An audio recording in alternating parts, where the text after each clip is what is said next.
Hello fellow crafters and welcome back to maxdmcrafting. Today, another beautiful journey in my creative world. I present you the witch shelter. This is the first part, guys, but please be sure to watch it till the end, because I'm sure that in this episode you will do like wow a couple of times at least, okay? Because I want to show you some amazing and innovative techniques for speed up the process. I am not a professional crafter, but I am a passionate one, so I'm pretty sure that we will enjoy this. Before start, guys, I want to say thanks. Thank you, guys, to all of you. Thanks for your support. Thanks, because this community is amazing. I want to say that, I'm proud of you guys. I'm very proud. Now let's start this amazing journey. In this first part we will arrive till the roof of the shelter itself, but an entire environment will be made on this little series, okay? At least a couple of episodes, maybe 3. Crack on! Here we are again, guys. The first part of this video concerns the construction of a brick wall pattern, which will be used to create a silicone mold. The idea is to use the elastic properties of the resin a few minutes before it completely solidifies, to bend the wall and build a small tower in just an instant. The idea of this witch shelter comes from a whole series of old horror films. The setting will be a lugubrious marsh, a swamp full of details. The project describes a place of ancient ruins, in the center of which stands an old and decrepit tower, the last remaining fragment of an ancient and mysterious context. Pay attention, this mold is not only designed to be used as a whole piece, but also contains at least 2 or 3 possible patterns to be divided according to the needs.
By covering everything with PVA glue, we make sure to make the XPS foam solid enough to withstand the cloning process.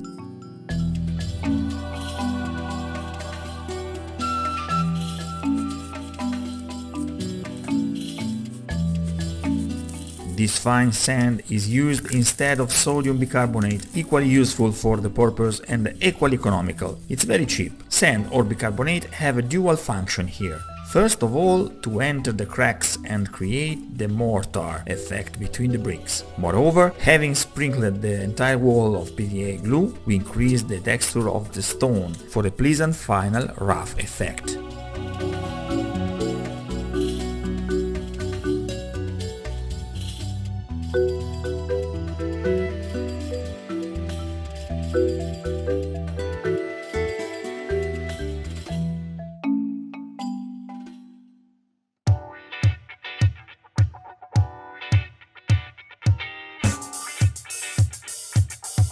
Here you see me create the molds and clone the wall with my usual technique. Check my series on molding and resin casting to learn more about this topic.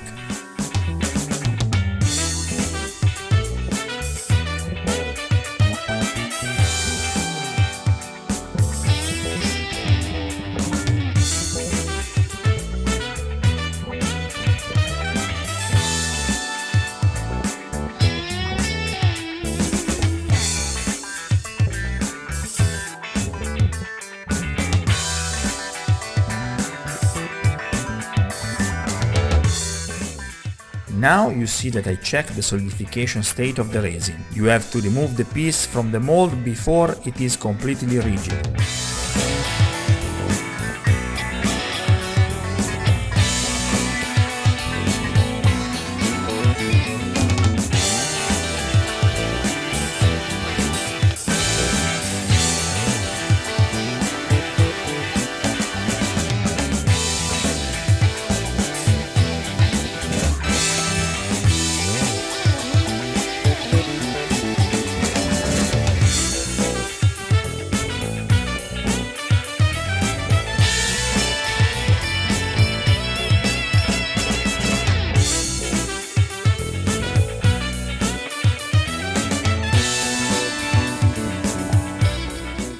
Using a cardboard roll as a base, I wrapped the still soft resin.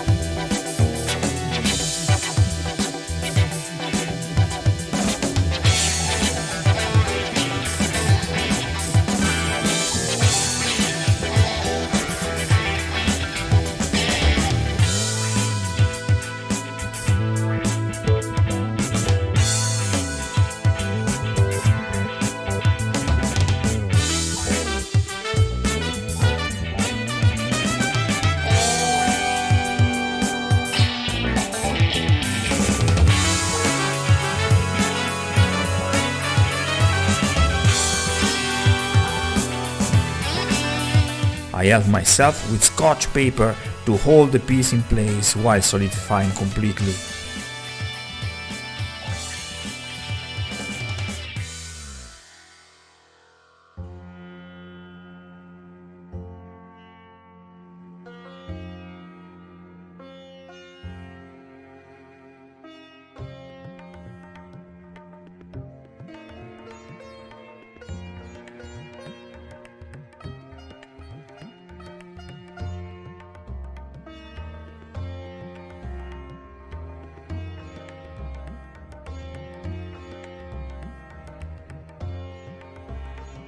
Ten minutes later, the game is done.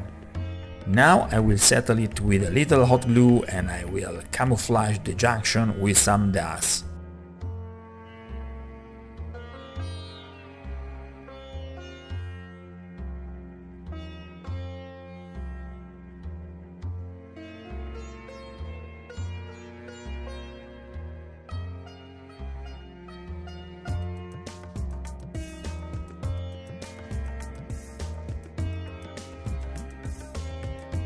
It is important to model the air drake lie in order to hide the joint. For this I use a special silicone tool, very useful for this purpose.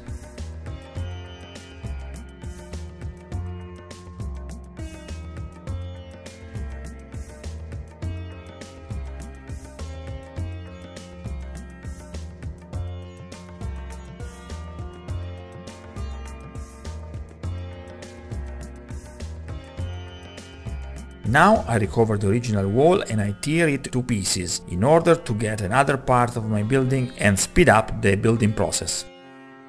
This door is a clone of my doors of the town fortifications, another beautiful series that you cannot miss on this channel.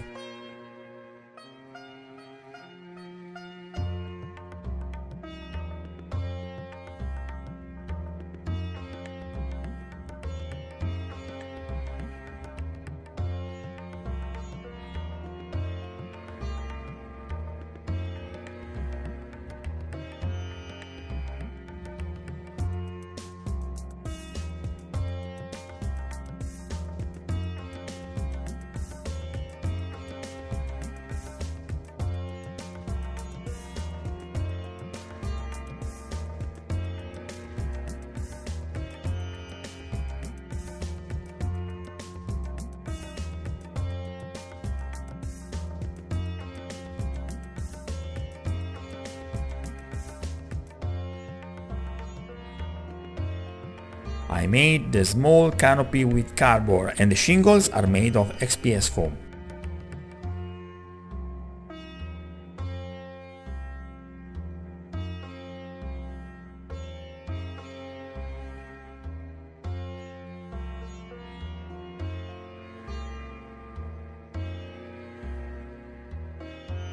I still use air dry clay to hide the joints between the portions of the building and add some texture with aluminum foil.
Now I use a thicker cardboard roll for the top of the building. See how I proceed without a precise scheme, using what I have on hand from time to time as a reference.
The idea is to complete the building with a small upper floor. Create the wooden floor and use one of my resin hatches, since I have it on my hand, to guarantee access to the upper floor.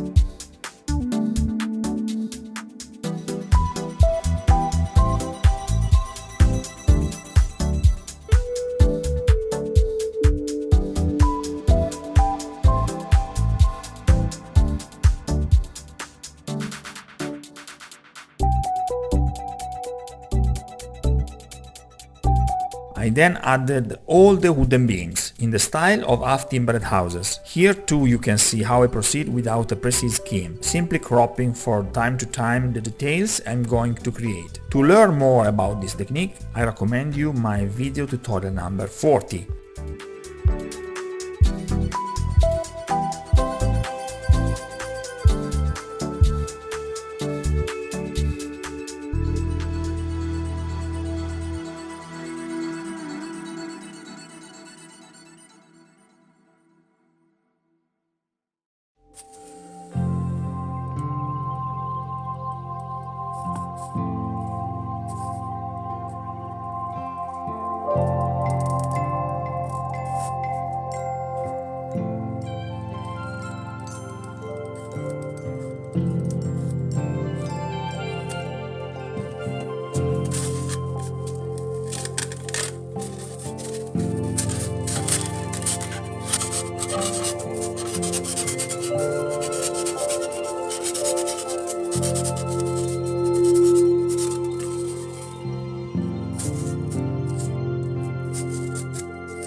Now the roof. Here I show you another amazing technique, useful for the roofs in ruined wooden shingles. First we deal with the support, made from a cardboard folded and cut into a cone.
The construction of the roof is very fast. It is a matter of gluing strips of shingles in XPS foam in more or less circular ways.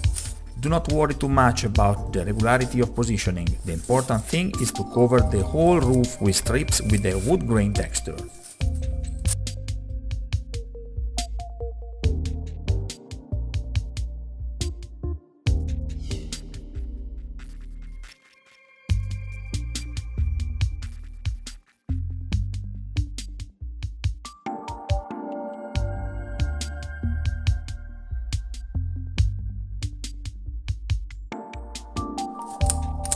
Once the roofing work is complete, we will use our X-Acto knife to sculpt the individual shingles. We always use the blade from the top down and don't worry too much if some pieces will be torn off. This is perfect for a roof with shingles in ruin.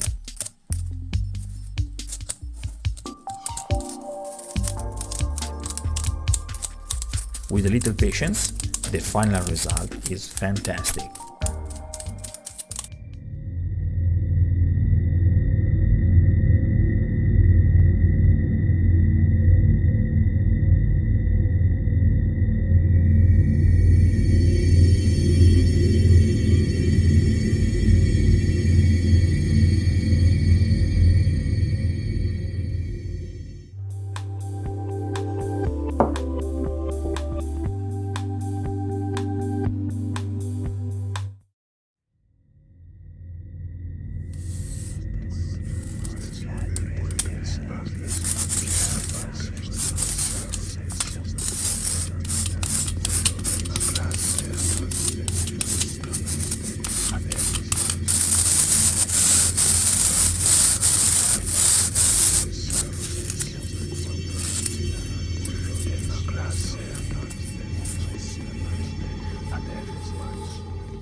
Hello fellow crafters and welcome to maxdmcrafting.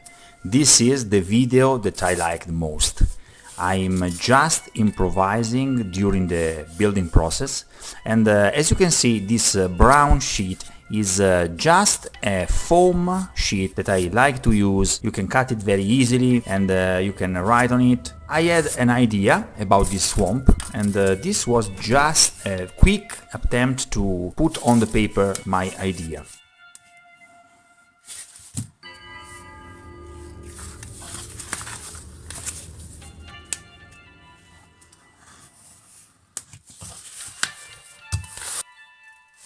These are foam pieces that I cut with my hot wire cutter, and as you can see, I put them around because I wanted to create actually a container for the resin. So all around there will be some pieces for contain the resin.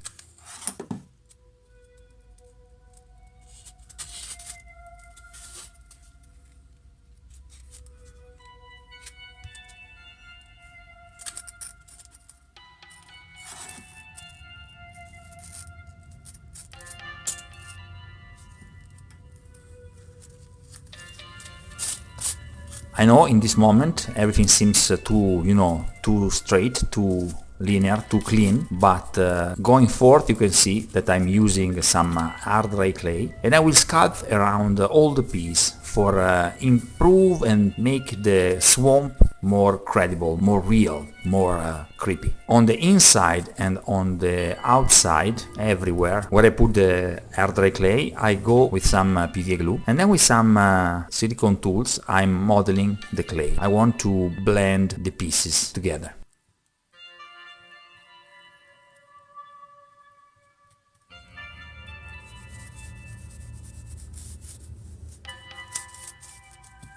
At the end, I just cover everything with some PVA glue for help to impermeabilize the piece and also to clean it up a little bit.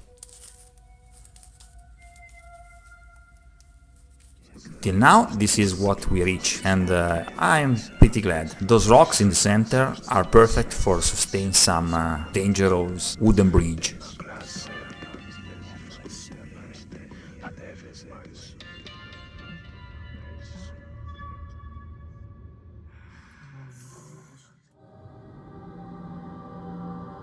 Now, details. These are pieces from Warhammer Fantasy. This one was from the Ragnarok Spider. These are from the 45 Manor.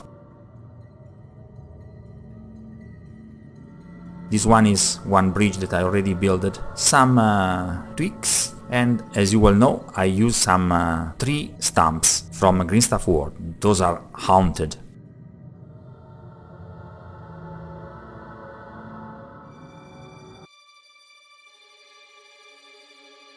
And again, just putting in place and cutting, drawing.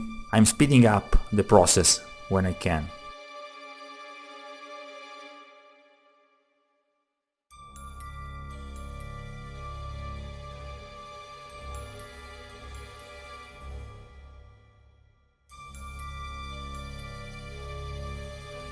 This front part is for, the path that will arrive directly from the board. So we need a little ramp here, made of rocks and grass and stuff like that. And while I'm going on, I'm just adding details, guys. This piece of foam, in 3 seconds, it's just another tree stump. You see? I create the wooden grain on the sides and then some rings. This is a perfect tree stump.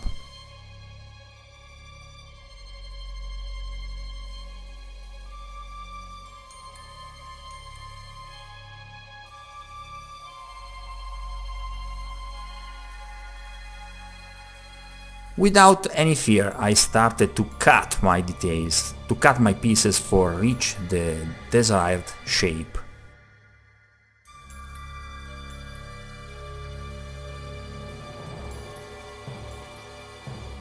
Yeah, without any mercy. Cut, cut!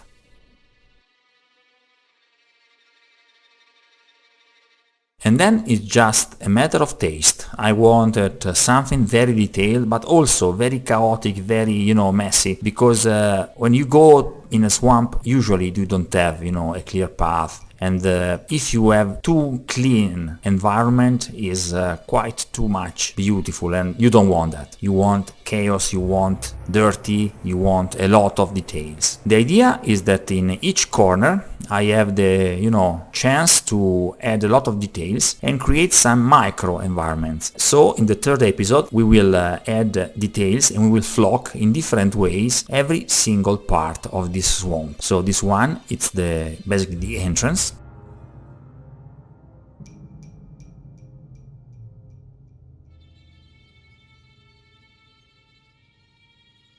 So we need a ramp, we need a haunted tree stump. You see, this one is beautiful with these faces, scary as hell. I like it very much, very creepy. And then hard dry clay for fill the junction and close the gaps. I like to put it very dry, at least 50-50% dry and with a little bit of water, and then I finish it up with some PVA glue.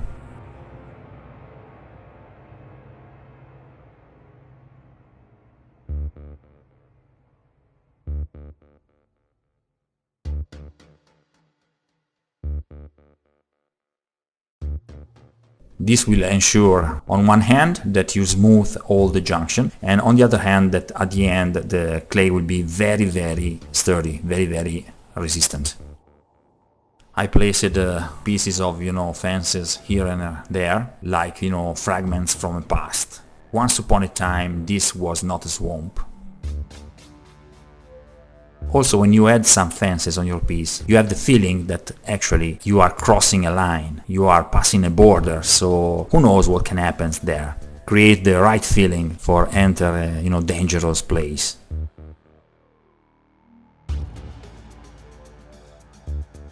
It's very important that you pre-made some texture with some tools, so you will have less difficulties later.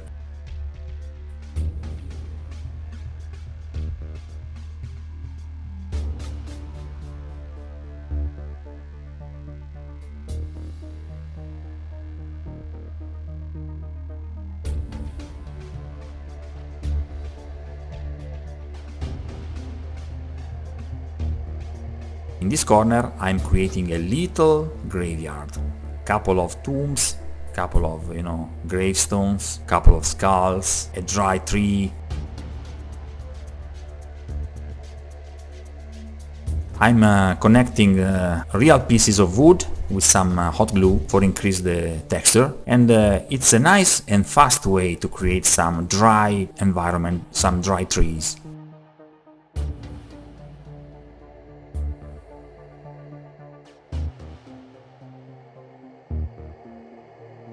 With a pin I ensure that it will be very stable on the piece, and that's it.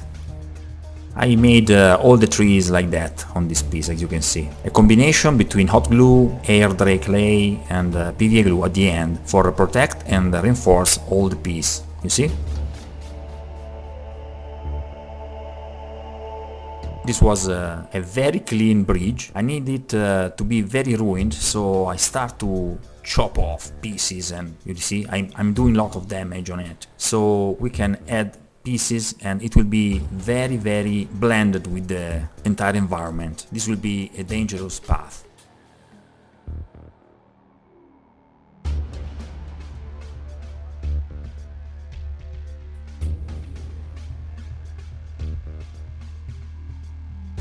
I'm just checking the position, you see, and without plan, guys, just putting pieces that I have on my hands. This is very fast. All this creation, this swamp was a couple of hours of work, not more.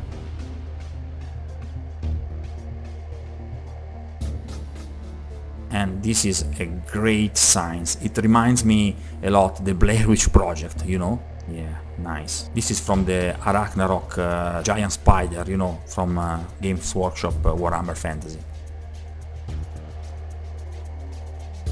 And that's it. This is a project that needs a lot of dry time, so it's very important that you understand when to create stuff and when you to put your piece to dry before the next step. As you can see, I put some pins for avoid the warping of the piece during the dry time, and I'm adding some hard dry clay again around the shelter itself for guarantee the perfect conjunction and avoid the gaps between the pieces.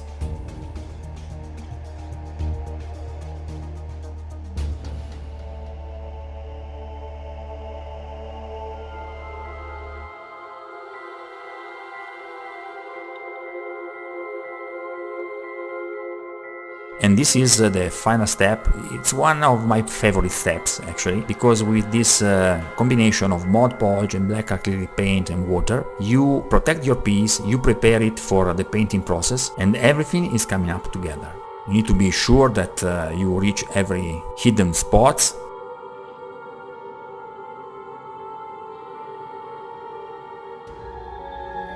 And then everything is black.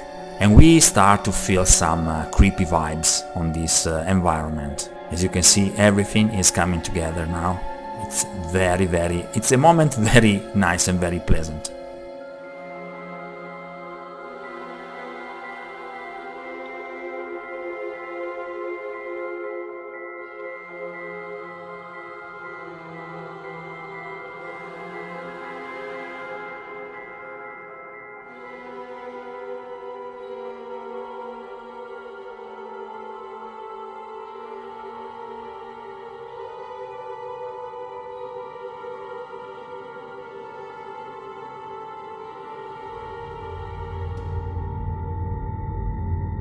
something is waiting for you. You need to cross that bridge, but the sign on the left is very terrifying. Who dares to enter the witch shelter?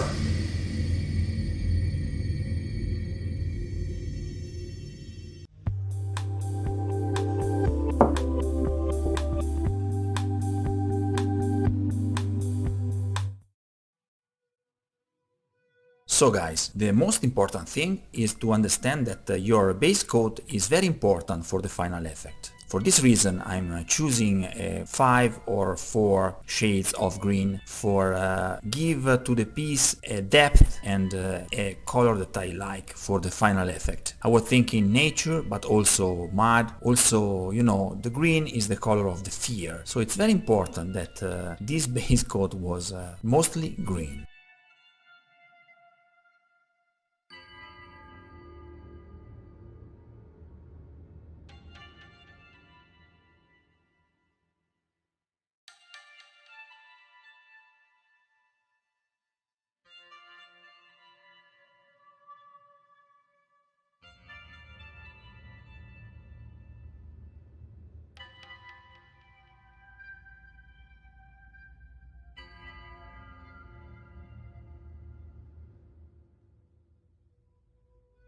It's incredible how you can reach the final depth of your piece just shading it with the right touch with your brush.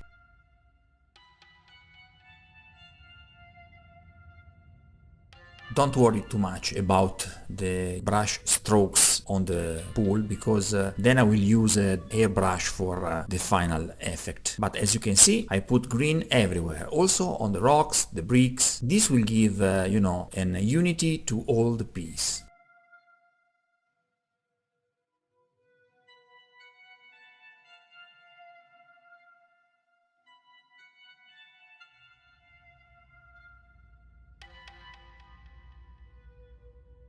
The highlight is almost yellow, as you can see.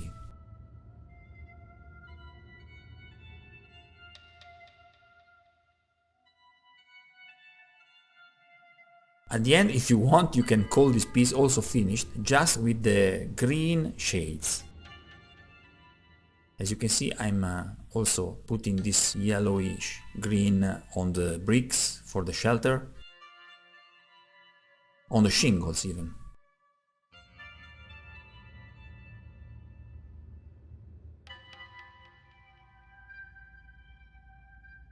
Then I repass with some medium gray all the rocks that I want to see also at the end, after the flocking. So I'm not bothering too much about the rocks that I will cover. I'm just touching the rocks for the final effect.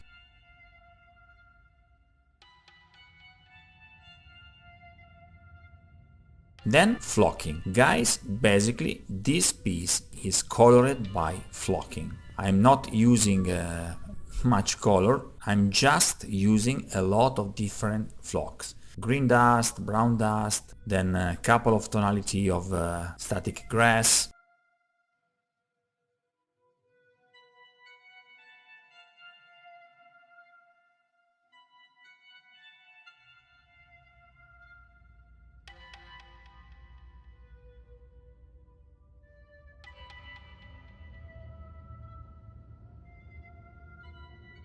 And basically all this process is going on centimeter by centimeter, inch by inch.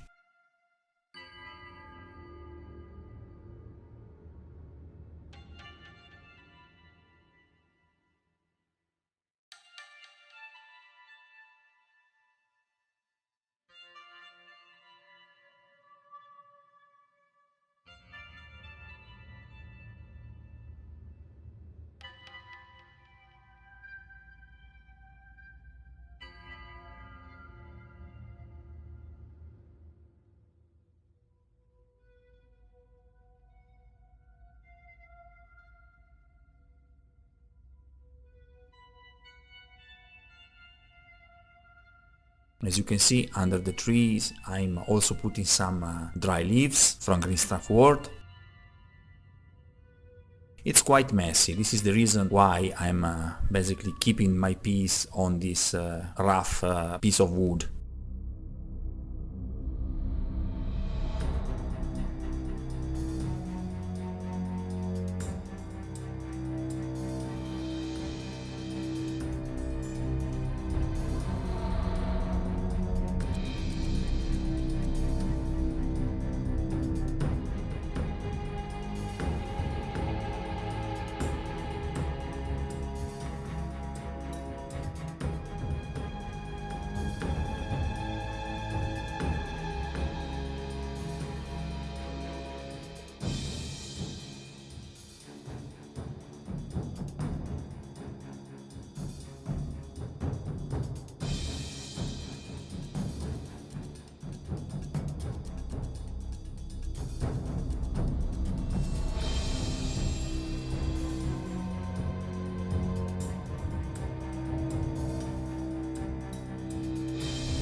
The airbrush has the great power to blend all the pieces together. I'm just using a brown now, then a olive green, a dark green basically, for blending the effect in the deep part of the pool.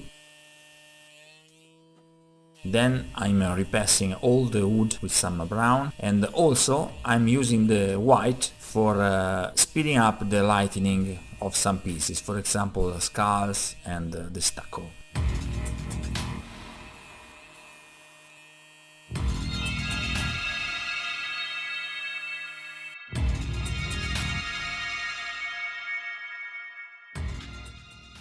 Now it's time for the resin. This is a compound that needs 100 grams of component A and 60 grams of component B, and actually I'm pouring 2 or 3 times the same quantity of resin for filling all the pool. All the swamp must be covered. Till this point all my base was quite soft but very waterproof, so resin will not escape from the swamp, and at the end the piece will be very hard, very strong. As you can see, I'm searching the right color here, using some green, then some blue, at the end also some brown. Don't bother too much if your color seems not so transparent, because resin at the end will be in any case lucid, so it will give you the desired water and wet effect.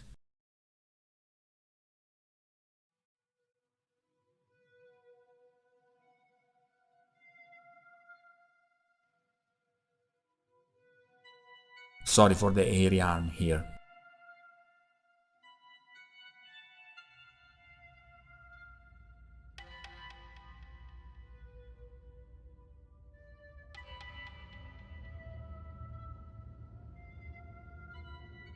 When everything was dry, I removed the pins, and with my utility knife I just very carefully detached the piece. As you can see, it's very sturdy, very strong.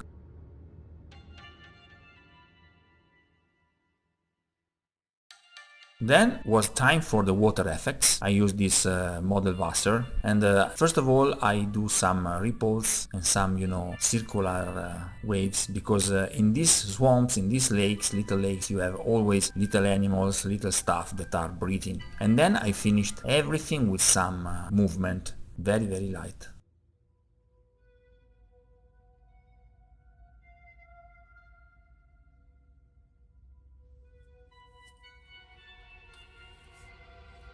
Then was the moment for some detail, and I had just a lantern with a little, cheap jewelry, as you can see, using once again the airbrush, firstly for coating, and then for the light effect with some yellow.